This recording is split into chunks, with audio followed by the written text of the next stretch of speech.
You're listening to the Better Relationships After Baby podcast, where I believe your relationship can be stronger than ever after having a baby. It just takes tools, conversation, and support to help you get there. I'm Chelsea Skaggs, certified life and relationship coach, mom of two, and survivor and thriver of tough relationship challenges after babies. I'm committed to helping couples just like you improve your communication skills, connection points, and personal confidence so that you can have the life and family you've always dreamt of. Now, let's get to today's episode.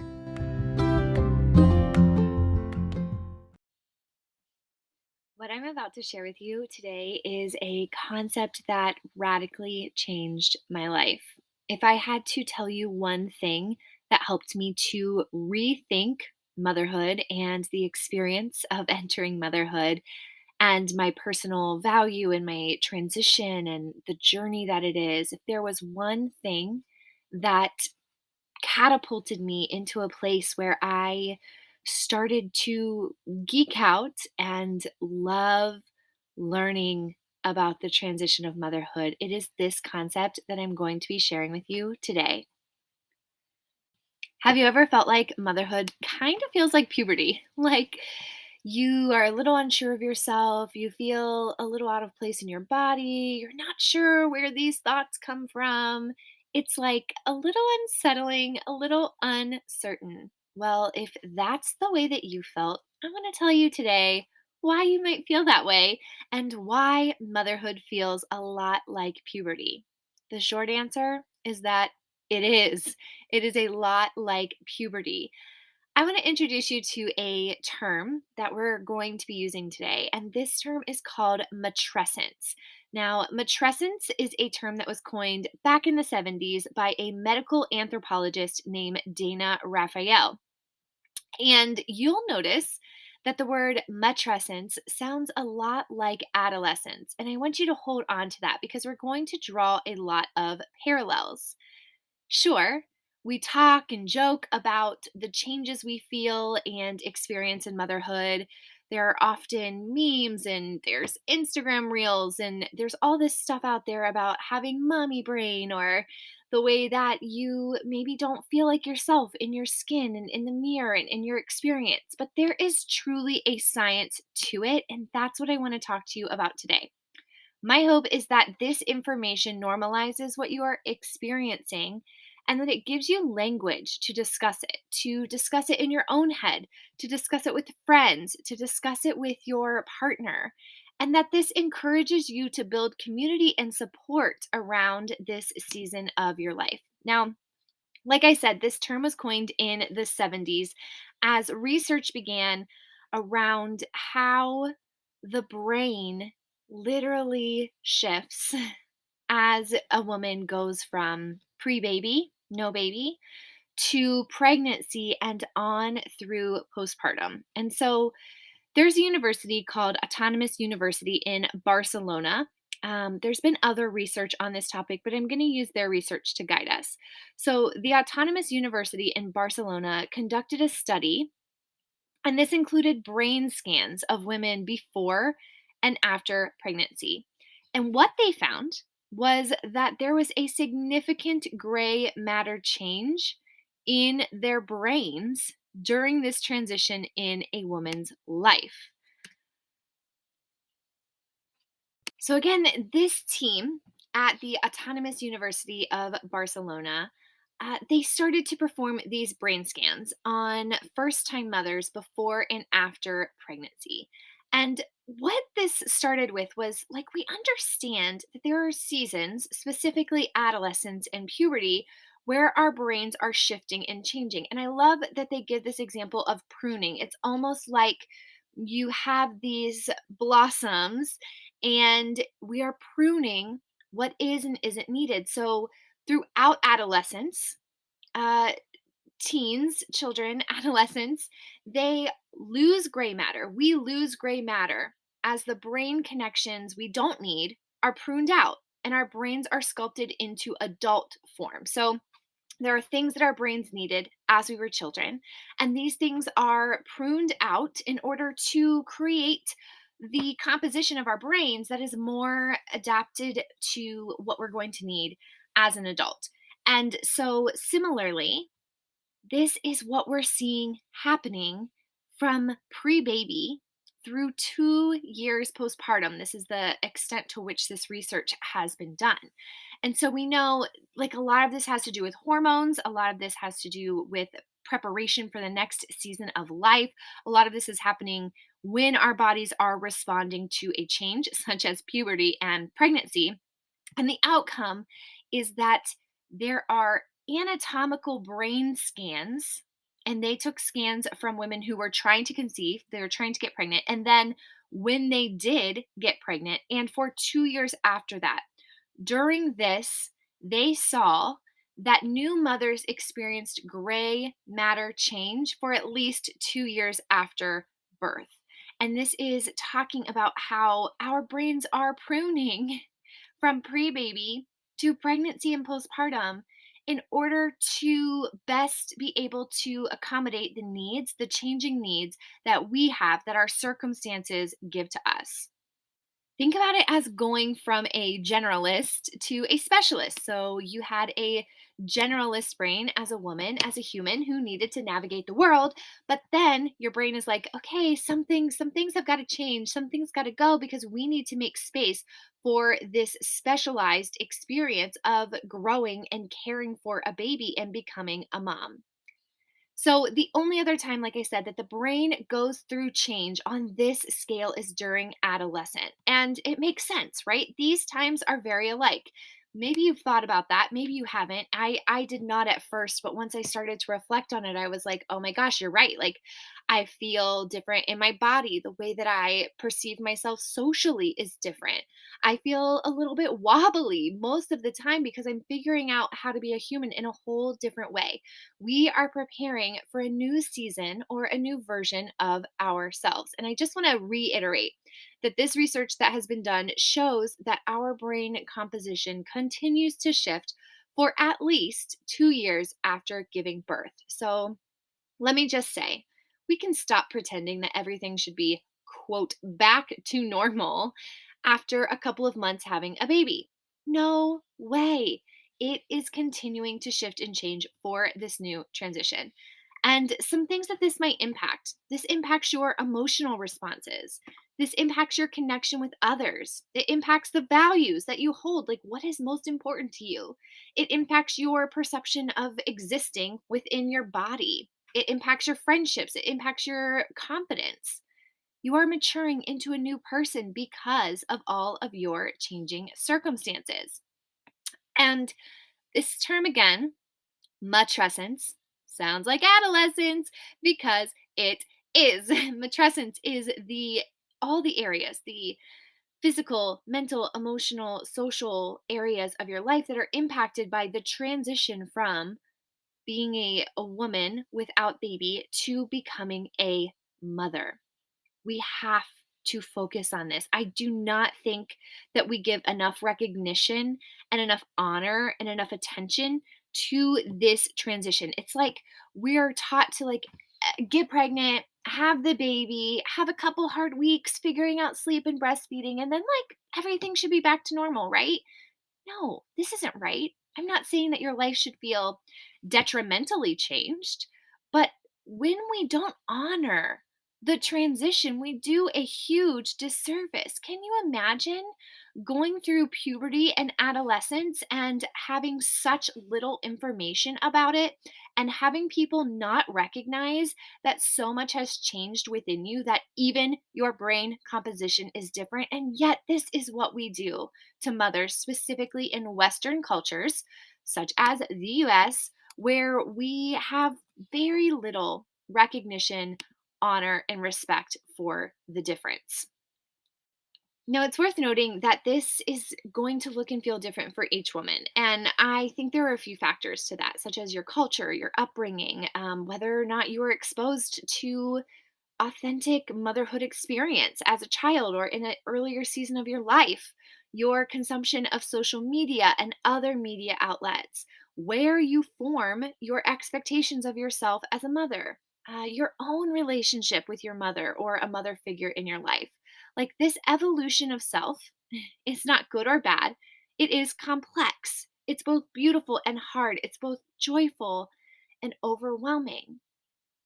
But I want to see a society where we have a recognition of the matrescence season. And I'm not saying that everything has to stop or that, you shouldn't have any responsibilities or that we shouldn't have goals for our own care and bodies and the things that we want to integrate back into our lives. I'm not saying that we do that, but I'm saying we need to stop dismissing. We need to stop dismissing the reality that motherhood brings a lot of change and the fact that we just expect women to go on with their lives as if they did not have a baby, as if nothing had changed, as if their brains were the same as they were before. It's a total disservice.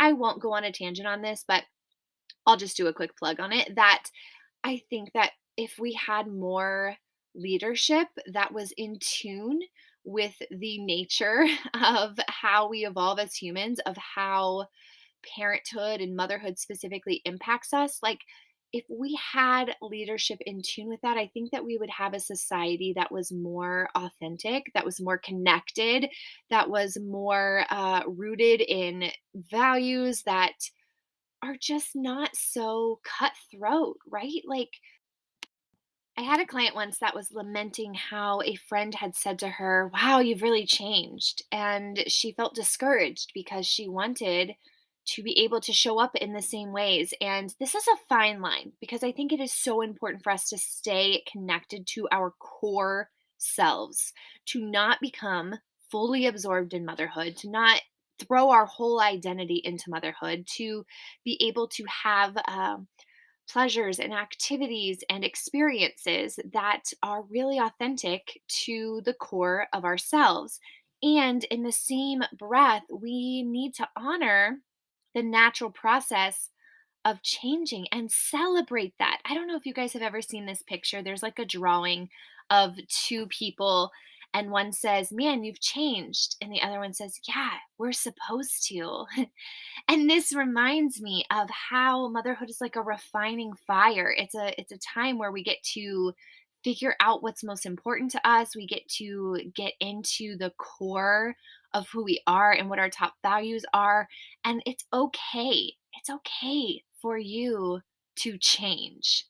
But I also recognize that we don't live in a society and a time that gives us a lot of honor to our change, and it doesn't give us a lot of space. Like it's almost like we have to immediately pick which box we fit into.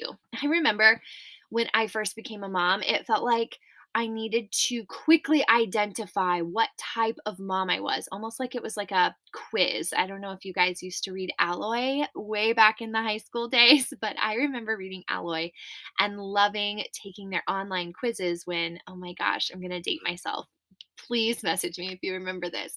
But we would have those big Max books, not the sandwich, the computers in the library of my high school. They were like the huge ones where the backs were different colors, and it was like so cool because you could see the inside through the like colored transparent plastic. But I would go every chance I got and take the latest Alloy quiz. And I remember when I became a mom, I felt like I quickly had to figure out what type of mom I was. And I was like, okay, well, I'm totally the crunchy mom, right? Like I'm going to breastfeed and co sleep and not give my kids sugar and not have any screen time and only wear organic materials and only have neutral colors. And there's nothing wrong with those things, you guys. Like a lot of that aligned with my values, but the actual authentic thing was that I put myself in this box as quickly as possible because I felt like, okay, now that I'm a mom, I have to figure out what type of mom I am or which box of motherhood that I fit into. And the reality is that we don't need that. We don't need boxes. We don't need to be typed. We need to have space to just reflect on and process out and honor the fact that we're changing.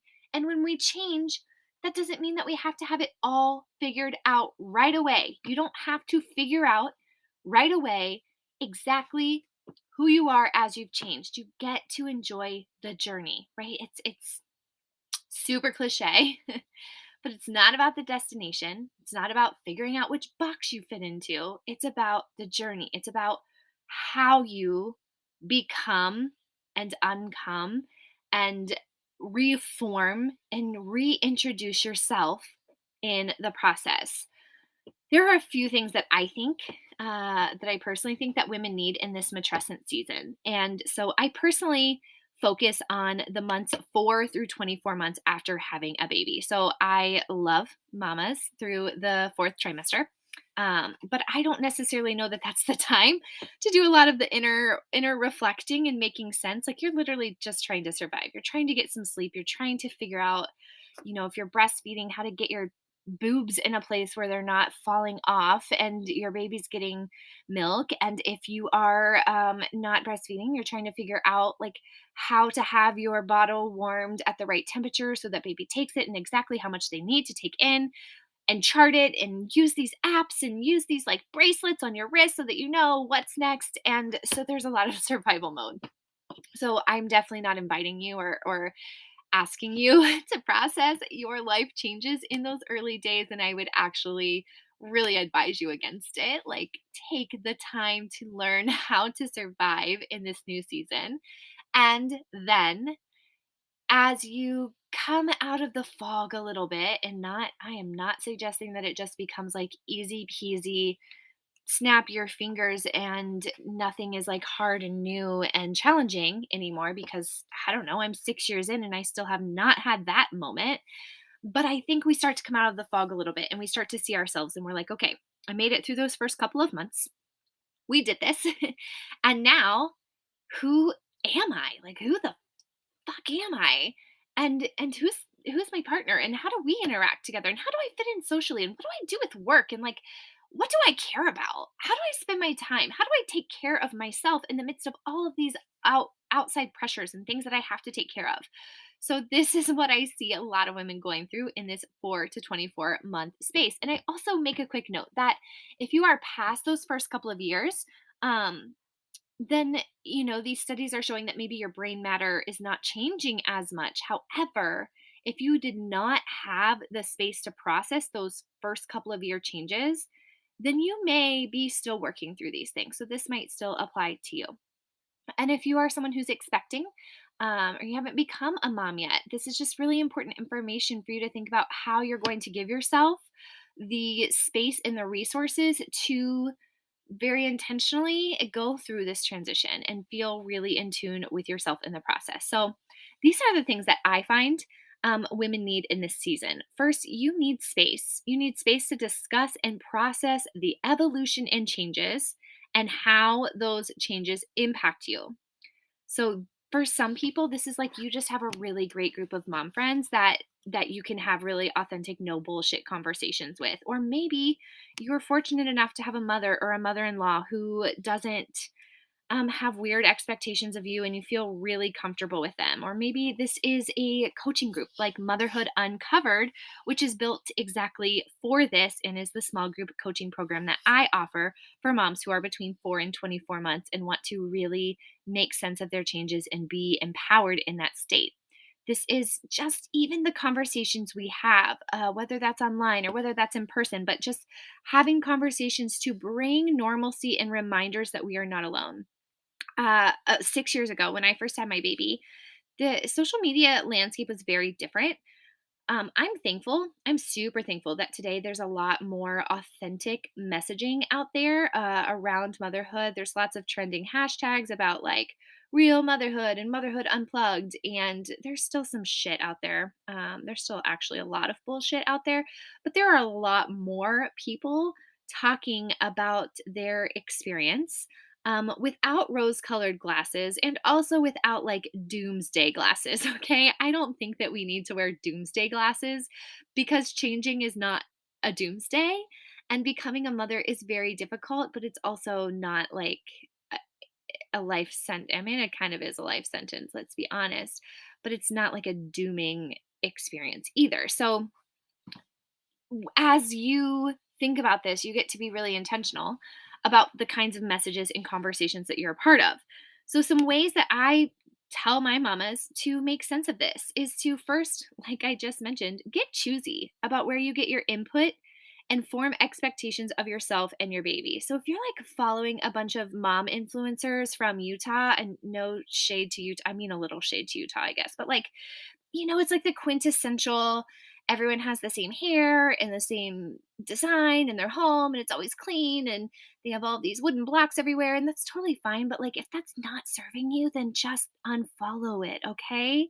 Think about where you're forming your expectations of yourself and your baby and get choosy about that. Get intentional about what you're letting come in. And I talk about screens because that is where we're getting a lot of our input as moms, but this is also like the play groups you go to, okay? If you like go to a play group meetup and you feel like everyone is just in performance mode, then maybe that's not the place for you. Like maybe we try to find something a little more fitting. Another thing for you to be working through is addressing your preconceived ideas and expectations. So, you likely had a picture in your head of what motherhood was going to be, especially as a first time mom. What did you think this was going to look like and feel like?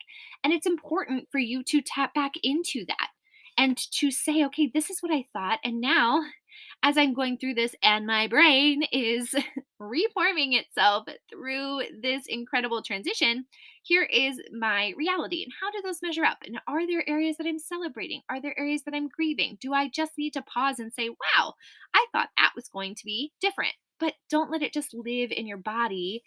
Give some space to address and process those preconceived ideas and expectations you had. And this is kind of a side plug, but do that with your partner too, if you have a partner. Have the conversation with them about what you thought it was going to look like and what they thought it was going to look like based on your upbringing and where you started to form your ideas about parenthood. This can be really important and really powerful, especially if you're having some disagreements or you're not feeling like you're working as a team in the way that you want to. Then there's probably a reason. There's probably something going on where you both had different expectations, and that's okay. That's totally normal because you have two different life experiences, but talk about it. Get that out there.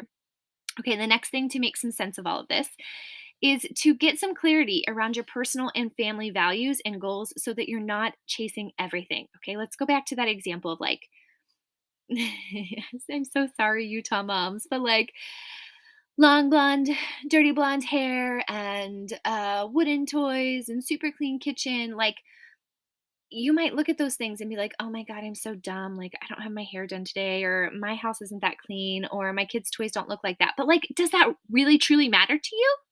If it does, if that really hits the mark of your family values, then okay, let's focus on how to get closer to those things. But if those really aren't your top values and goals, and instead you're just scrolling thinking, like, oh, I should be more like that, I should be more that like that, you're chasing everything.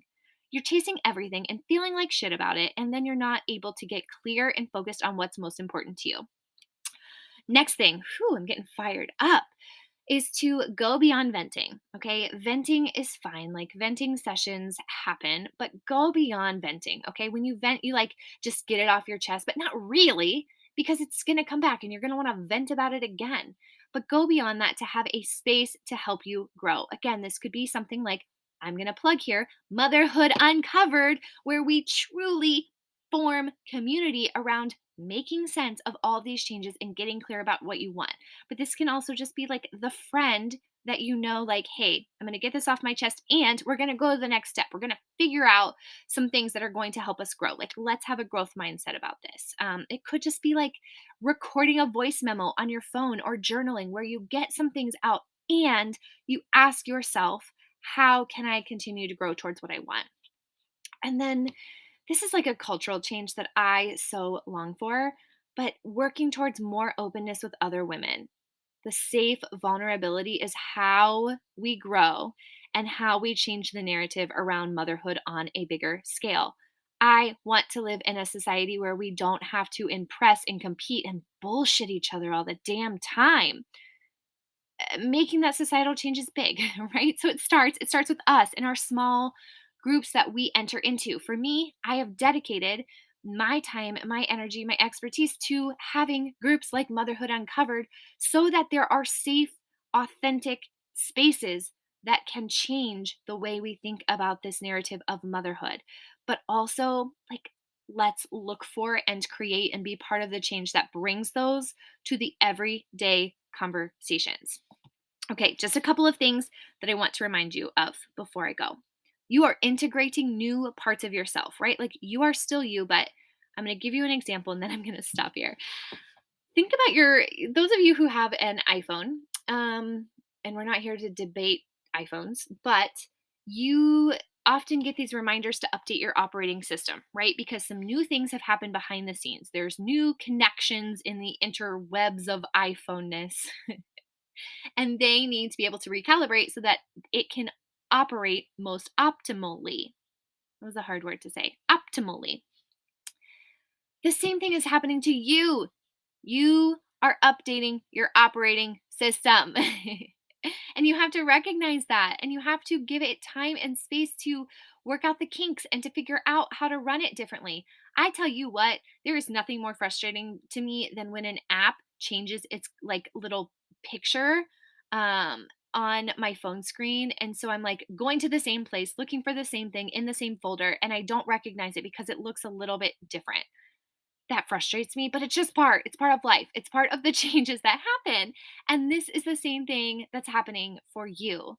You have to give yourself space and time to get to know how to work with the new operating system. And it's okay for this to feel awkward, just like puberty.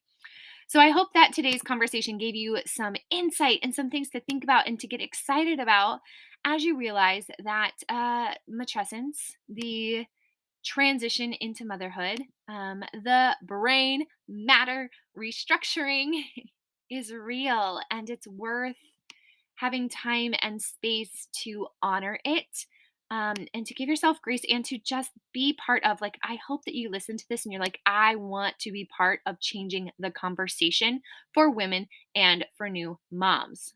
So share this with your partner, share this with somebody at work, share this with someone at a mom group. When you're like, hey, did you know that this happens? Listen to this podcast and you can learn more about it.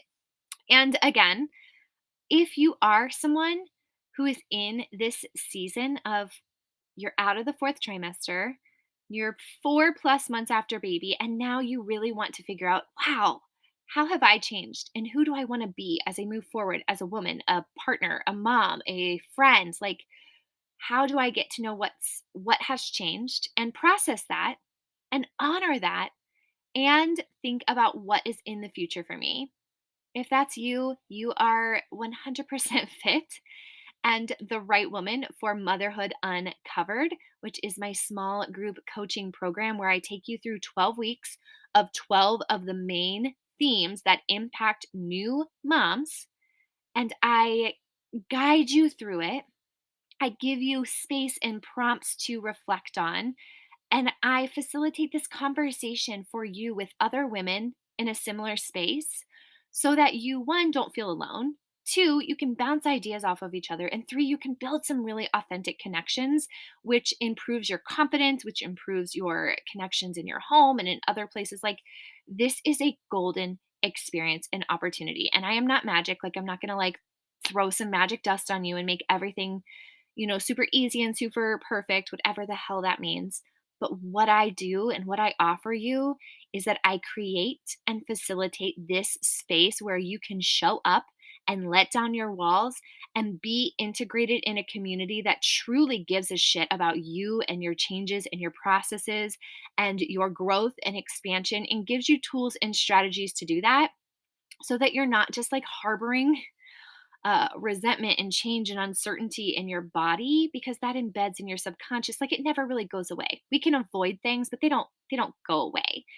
But you give a space to it and you recognize it and you honor it, and you then are able to see yourself more clearly and see your future path more clearly. And that is what I want to offer to you. So if that's you, do not hesitate to message me the word uncovered on Instagram at the WTF trimester. You can also email me, Chelsea at the WTFtrimester.com. I spell my name CHELSEA, like the ocean, at the WTFtrimester.com.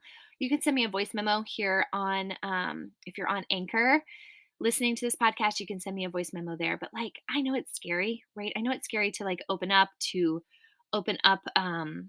other people, to open up our energy, to open up our finances, to open up our time. But truly, I have seen the way that you can expand so that you can continue to move into really wonderful places in your life. And that is what you deserve. And that is what I offer you through Motherhood Uncovered. If you want to learn more about matrescence, obviously you can Google it. Like there's stuff out there. I highly recommend the TED Talk by Dr. Alexandra Sachs. She's a reproductive psychiatrist. She is fabulous. I want to be her when I grow up. Just kidding. I love who I am, but I want to integrate more and more of her knowledge, her wisdom, and her passion into my work and just learn from that. But that TED Talk is an excellent place to start. And if you need more resources, feel free to message me. I'll show you all the geeky studies that I nerded out on while preparing for today's episode. Take care of yourself, and I will talk to you soon.